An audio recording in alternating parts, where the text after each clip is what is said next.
Hi everyone, it's Vela Day. I thought I would take a moment and read to you the first section of Destiny in Flames.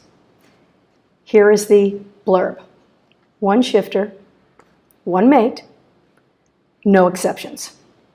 When Dragon Shifter Declan Sinclair was asked to travel to Earth to heal someone, he thought it would be an easy in, easy out affair.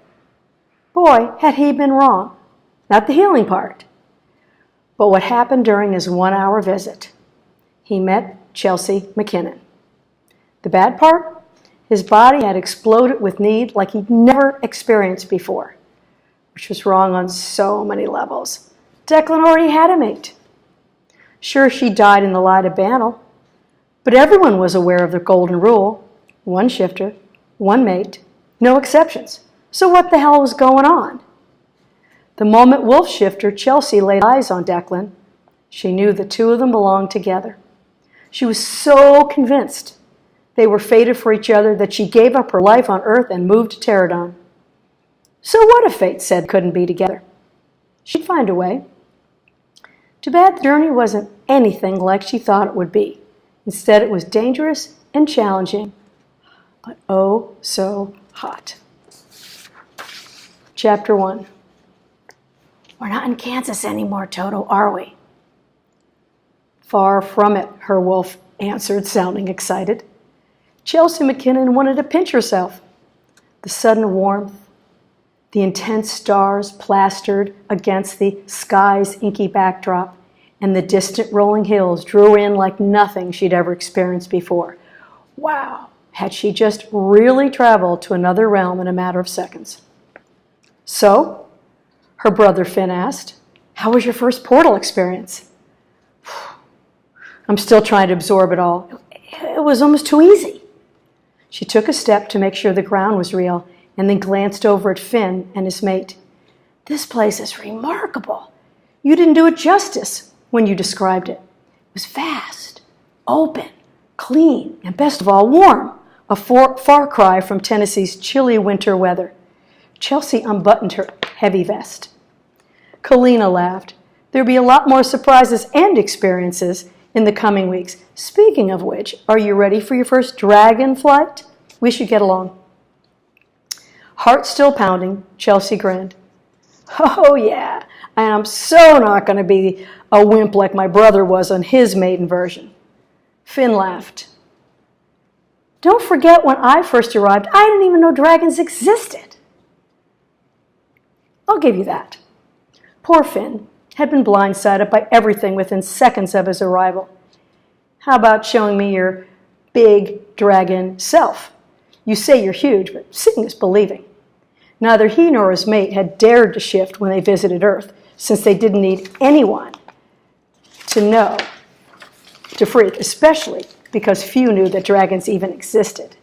Finn glanced over at Kalina. Ready, my love? Always. Both Finn and Kalina stepped back, and in a blink of an eye, they shifted.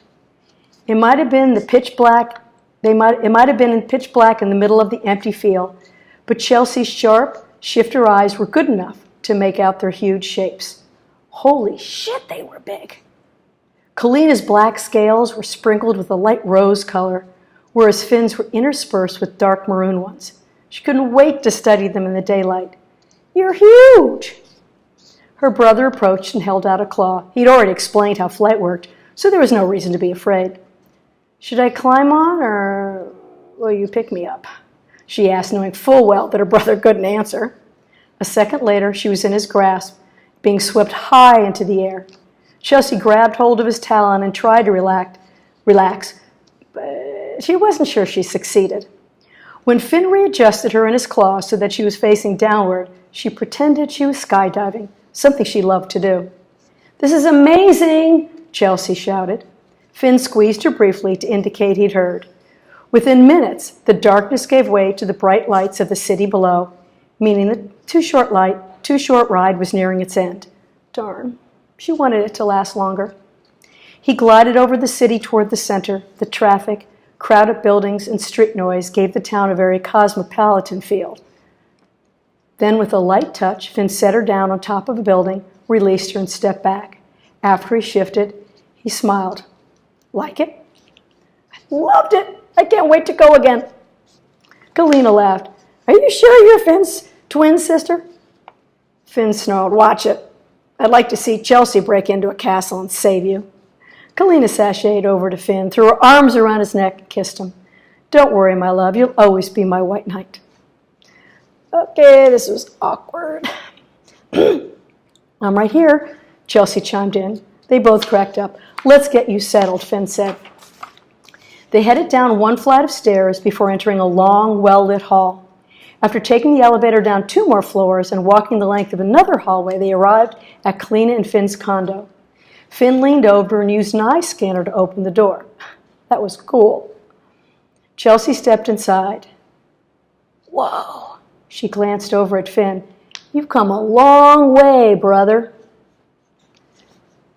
He grinned. It's all Kalina's doing. You know my style. Easy bachelor pad. How true. The upscale condo was lavishly decorated with rich beige leather sofas and artwork she bet cost a mint. One picture was of a waterfall surrounded by lush greenery. She stepped closer, not sure how it was created. It wasn't painted, nor was it a photo printed on canvas. It's laser generated, Kalina said, as if she could read Chelsea's mind. It's quite a painstaking process and costly, but I had to have it. From the way her skin blushed, she had a personal connection to the area, but Chelsea wasn't going to ask for details. Kalina turned and walked across the living room to a small entryway. Here's the guest room. I took the liberty of buying some clothes for you since your backpack couldn't possibly hold enough for everything you'll need. Chelsea didn't know what to say. You didn't have to do that. I was planning on doing a lot of laundry, she said as she joined Kalina. Her brother's maid hugged her. Nonsense. We're family. Thank you. Her welcome was overwhelming. From the way Finn was eyeing Kalina, though, he couldn't wait for some alone time with his mate. It's late, so I'll just head to bed, Chelsea said. I can't tell you how much I appreciate you transporting me here. We're thrilled to have you, Kalina said. Within seconds, these two disappeared into their room and Chelsea went into hers. No surprise, the bedroom looked like a designer had handpicked the green and blue decor. Not only did it have a large bed, there was a desk across from it and a seating area under the window. A guest could get used to this. Despite being tired, Chelsea needed to shower. Her body still vibrated from the flight. Her only regret in coming to Terradon was not being able to tell her friends where she was headed. Her parents knew, of course, and she cheered miss talking to them, especially her mom. How long she planned to stay was anyone's guess, though. After the funding for the animal shelter was cut from Vet Tech's office, Chelsea had been laid off since she was the last one hired. Ever since then, she'd been unsettled. Figured this was as good a time as ever to see where her twin lived. You came because you want Declan, and you know it, her wolf said. Declan Sinclair, the man who had haunted her dreams these past few weeks. She never would have believed that someone from another realm might be her mate. Then again, Finn and Kalina came from different realms, and they were mates. Fine, you might be right, she shot back. The trip would give her a chance to see if she'd only imagine the alluring connection between herself and Declan, or if it was real. She'd been around him for only a few minutes when he'd come to Earth to heal Ronan, but the intense draw had been undeniable. Chelsea sure hoped his good looks and that huge, strong body of his hadn't been what had thrown her libido into overdrive. Nope, they were mates. She was sure of it.